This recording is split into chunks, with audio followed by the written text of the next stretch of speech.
दोस्तों, मैं शुभम आप सभी का स्वागत करता हूं आपके अपने YouTube channel HD dream institute में।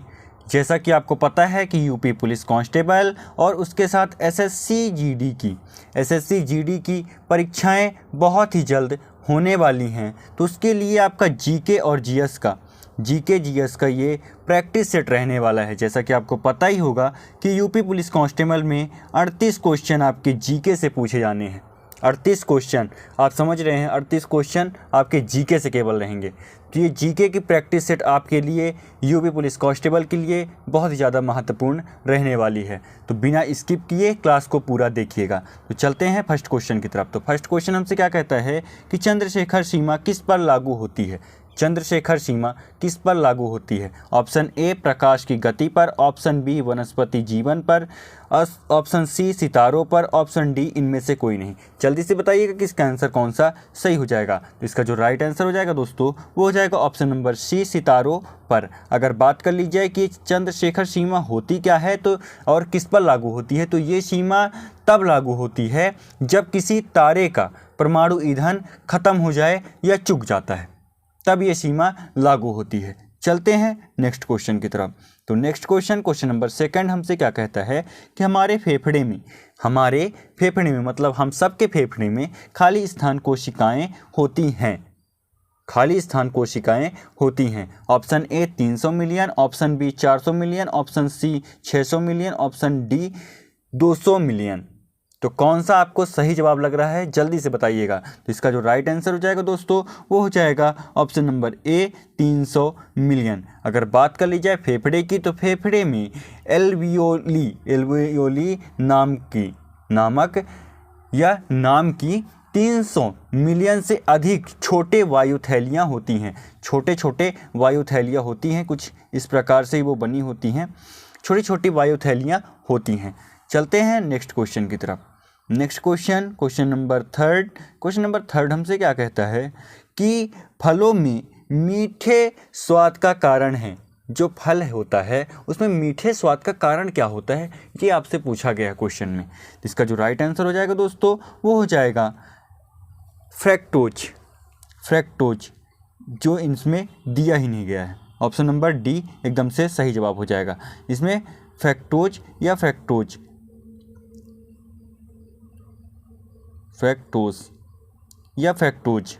यहाँ पे जा हो या शा हो, इससे कोई फ़र्क नहीं पड़ता।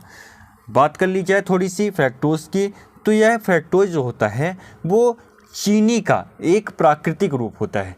फ्रैक्टोज क्या होता है, चीनी का एक प्राकृतिक रूप होता है। चलते हैं नेक्स्ट क्वेश्चन की तरफ।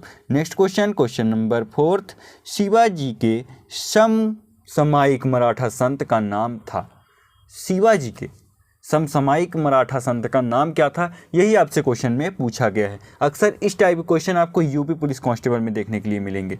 चाहे आप क्वेश्चन को लिख लीजिए, इस टाइप के ही क्वेश्चन आपको यूपी पुलिस कांस्टेबल में देखने के लिए मिलते हैं। तो जल्दी से बताइएगा कि इसका आंसर कौन सा सही हो जाएगा। तो इसका जो राइट आंसर हो जाएगा दोस्तों वो हो जाएगा ऑप्शन नंबर सी संत तुकाराम एकदम से सही जवाब हो जाएगा। अगर संत तुकाराम जी के बारे में बात कर ली जाए तो ये एक कवि थे। कौन थे, ये एक कवि थे जो महाराष्ट्र में शक्ति आंदोलन के संत भी थे। इन्हें तुकोबा, महाराष्ट्र में इन्हें तुकोबा के नाम से भी जाना जाता है।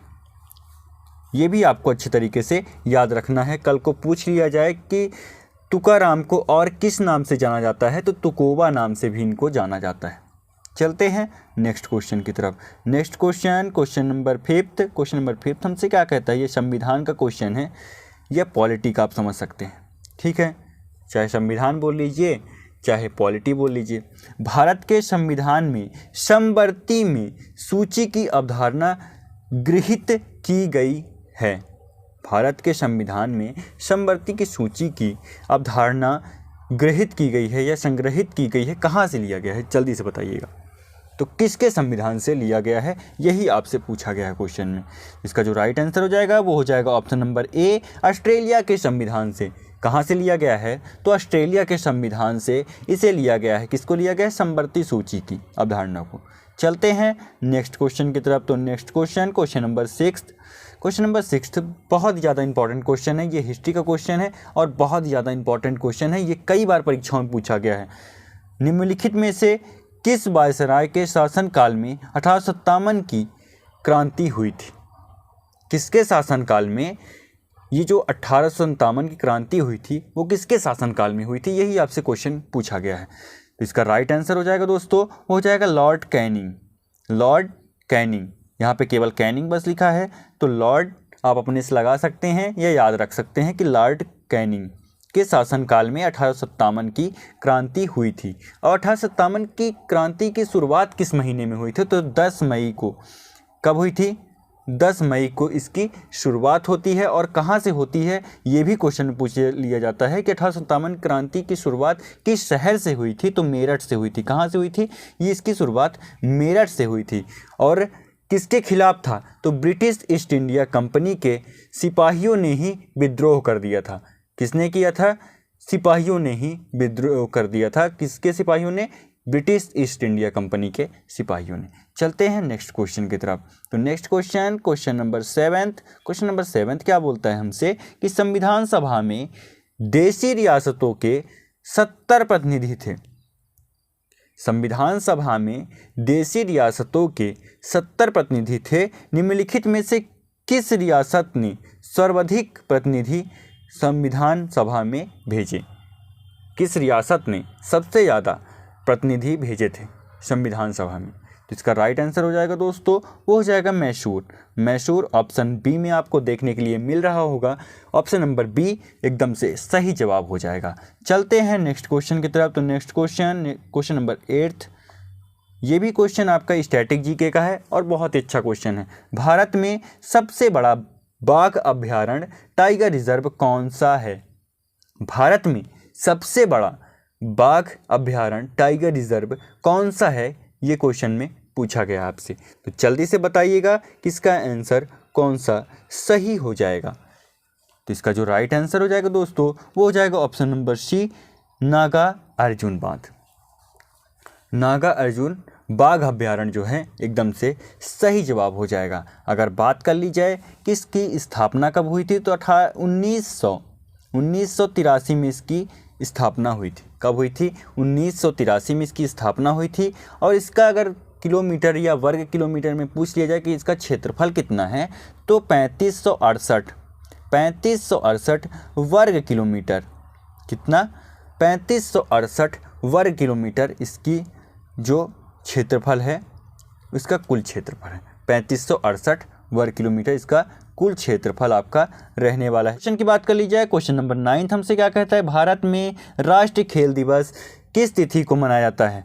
बस आपसे इतना पूछा गया है कि भारत में राष्ट्रीय खेल दिवस किस दिन को मनाया जाता है या किस तारीख को मनाया जाता है, यही आपसे क्वेश्चन में पूछा गया है। तो जल्दी से बता दीजिएगा इसका राइट आंसर कौन सा हो जाएगा। तो इसका जो राइट आंसर हो जाएगा दोस्तों वो हो जाएगा ऑप्शन नंबर ए, 29 अगस्त को ये राष्ट्रीय खेल दिवस मनाया जाता है। चलते हैं नेक्स्ट क्वेश्चन की तरफ। तो नेक्स्ट क्वेश्चन नंबर 10 हमसे क्या कहता है कि लगभग 600 वर्ष तक परित्यक्त रहने के बाद सांची की खोज किस वर्ष में की गई? जल्दी से बताइएगा। इसका राइट आंसर हो जाएगा दोस्तों वो हो जाएगा ऑप्शन नंबर बी, 1818 में। अब चलते हैं नेक्स्ट क्वेश्चन की तरफ। तो नेक्स्ट क्वेश्चन नंबर 11 हमसे क्या कहता है? गंडक किसकी सहायक नदी है? ये जो गंडक नदी है ये किसकी सहायक नदी है? अगर बात कर ली जाए कि इसके क्षेत्रफल की तो 814 किलोमीटर में इसका विस्तार है। कितने किलोमीटर में है? 814 किलोमीटर में इसका विस्तार है। किसका? गंडक नदी का। गंडक नदी का विस्तार 814 किलोमीटर में इसका विस्तार है। अगर बात कर ली जाए किसकी सहायक नदी है तो गंगा की सहायक नदी है। गंगा की सहायक नदी कौन है? गंडक। चलते हैं नेक्स्ट क्वेश्चन की तरफ। तो नेक्स्ट क्वेश्चन नंबर 12 हमसे क्या कहता है कि हाल ही में भारत और किस देश ने रक्षा आंतरिक सुरक्षा समझौते पर हस्ताक्षर किया है? ये क्वेश्चन आपका करंट अफेयर्स का है। ये आपका करंट अफेयर्स का क्वेश्चन रहने वाला है। तो जल्दी से बताइएगा कि इसका आंसर कौन सा सही हो जाएगा। इसका जो राइट आंसर हो जाएगा दोस्तों फ्रांस। भारत और फ्रांस के बीच ये आंतरिक सुरक्षा समझौता पर हस्ताक्षर हुए हैं। चलते हैं नेक्स्ट क्वेश्चन की तरफ। तो नेक्स्ट क्वेश्चन नंबर 13 फिर से आ गया आपका स्टैटिक जीके का क्वेश्चन। बिछुआ किस राज्य का लोक नृत्य है? बिछुआ किस राज्य का लोक नृत्य है? अगर बात कर ली जाए किसके आंसर की, तो इसका राइट आंसर हो जाएगा दोस्तों, वो हो जाएगा ऑप्शन नंबर डी, असम। अगर बात कर ली जाए थोड़ी सी असम की, तो असम का बिहू सबसे ज़्यादा महत्वपूर्ण लोक नृत्य रहने वाला है। और बिहू के बाद अगर बात कर ली जाए तो भोर, कौन सा होगा? मोर नहीं, भोर, ये भोर है, ठीक है। इसके बाद बात करी जाए थर्ड पे कौन है, तो ओजपली। ओजपली ये भी आपको याद रखना है कि ओजपली कहाँ का है, तो ओजपली आपका असम का ही रहने वाला है लोक नृत्य। चलते हैं नेक्स्ट क्वेश्चन की तरफ। तो नेक्स्ट क्वेश्चन, मांडू उत्सव भारत के किस राज्य से संबंधित है? मांडू उत्सव भारत के किस राज्य से संबंधित है? क्वेश्चन आपसे ये पूछा गया है। क्वेश्चन नंबर 14 है कि मांडू उत्सव भारत के किस राज्य से संबंधित है? Option A Jharkhand, option B Goa, option C Madhya Pradesh, option D Bihar. अगर राइट आंसर की बात कर ली जाए दोस्तों, वो हो जाएगा option number A, option number C Madhya Pradesh. Option number C Madhya Pradesh, माफ़ करिएगा मेरे मुंह से निकल गया था ऑप्शन नंबर ए झारखंड। तो इसका जो राइट आंसर हो जाएगा दोस्तों, वो हो जाएगा ऑप्शन नंबर सी, एकदम से सही जवाब हो जाएगा। अगर क्वेश्चन नंबर 15 की बात कर ली जाए, तो क्वेश्चन नंबर 15 हमसे क्या कहता है? शेर शाह का मकबरा कहाँ स्थित है? शेर शाह का मकबरा कहाँ स्थित है? जल्दी से बताइएगा कि इसका आंसर कौन सा सही हो जाएगा। तो इसके अगर राइट आंसर की बात कर ली जाए दोस्तों, हो जाएगा option number A. Option number ए सासाराम एकदम से सही जवाब हो जाएगा। अगर बात कर ली जाए कि दिल्ली में किसका मकबरा है, तो हुमायूं का। किसका है? हुमायूं का। ये भी आपको अच्छे तरीके से याद रखना है। हुमायूं का मकबरा कहाँ पे है? तो दिल्ली में है। हुमायूं का मकबरा कहाँ है? दिल्ली में है। शेर शाह का मकबरा कहाँ है? सासाराम में है। शेर शाह का सासाराम, हुमायूं का दिल्ली। चलते हैं नेक्स्ट क्वेश्चन की तरफ। तो नेक्स्ट क्वेश्चन नंबर 16 हमसे क्या कहता है? निम्नलिखित में से कूचिकल जलप्रपात की सही ऊंचाई कौन सी है? कूचिकल की जो जलप्रपात है उसकी ऊंचाई आपसे पूछा गया है। तो 456, जहाँ भी आपको दिख रहा हो 456 या 455, जहाँ भी आपको दिख रहा है वही आपका ऑप्शन सही हो जाएगा। तो ऑप्शन नंबर बी 455 मीटर एकदम से आपका सही जवाब हो जाएगा। अगर बात कर ली जाए कि ये जो जलप्रपात है कूचिकल जलप्रपात कहाँ स्थित है, तो ये आपके कर्नाटक में स्थित है। कर्नाटक में कहाँ स्थित है? कर्नाटक। ये भी आपको अच्छे तरीके से याद रखना है। 456 जहाँ भी दिया हो या 455 दिया हो, दोनों ही आंसर सही माने जाएंगे। नेक्स्ट क्वेश्चन की बात कर ली जाए तो क्वेश्चन नंबर 17 हमसे क्या कहता है कि हाल ही में, यहाँ पे हाल ही छूट गया है, ये आप अपने से लिख लीजिएगा। हाल ही में किस राज्य सरकार ने सड़क सुरक्षा बल की शुरुआत की है? जिसका जो राइट आंसर हो जाएगा दोस्तों, वो हो जाएगा ऑप्शन नंबर सी पंजाब ने। पंजाब ने एकदम से सही जवाब हो जाएगा। चलते हैं नेक्स्ट क्वेश्चन की तरफ। तो नेक्स्ट क्वेश्चन, सबसे अधिक पारसी कहाँ रहते हैं? सबसे अधिक पारसी कहाँ रहते हैं? तो भारत में रहते हैं। कहाँ रहते हैं? भारत में रहते हैं। चलते हैं नेक्स्ट क्वेश्चन की तरफ। तो नेक्स्ट क्वेश्चन नंबर 19 क्या कहता है? भारत की खोज के लेखक कौन है? भारत के खोज के लेखक आपके जवाहरलाल नेहरू जी हैं। कौन है? जवाहरलाल नेहरू जी भारत के खोज के लेखक रहने वाले हैं। दोस्तों क्लास कैसी लगी इसे आप ज़रूर कमेंट में बताइएगा। और अगर क्लास अच्छी लगती है दोस्तों तो ज़्यादा से ज़्यादा अपने दोस्तों में शेयर करना है और लाइक करना है और कमेंट भी करना है। बात कर ली जाए क्वेश्चन नंबर 20, ये क्वेश्चन नंबर 20 जो है आज की क्लास का लास्ट क्वेश्चन रहने वाला है। तो जल्दी से बताइए कि इसका आंसर कौन सा सही हो जाएगा। कलमकारी चित्रकला किस राज्य से संबंधित है? कलमकारी चित्रकला किस राज्य से संबंधित है? तो इसका जो राइट आंसर हो जाएगा दोस्तों, वो हो जाएगा Andhra Pradesh. Andhra Pradesh option number B में दिया गया है। आंध्र प्रदेश एकदम से सही जवाब हो जाएगा। अगर क्लास अच्छी लगी हो तो दोस्तों में ज़्यादा शेयर करिएगा और लाइक करिएगा। मिलते हैं नेक्स्ट क्लास में, तब तक के लिए जय हिंद, जय भारत।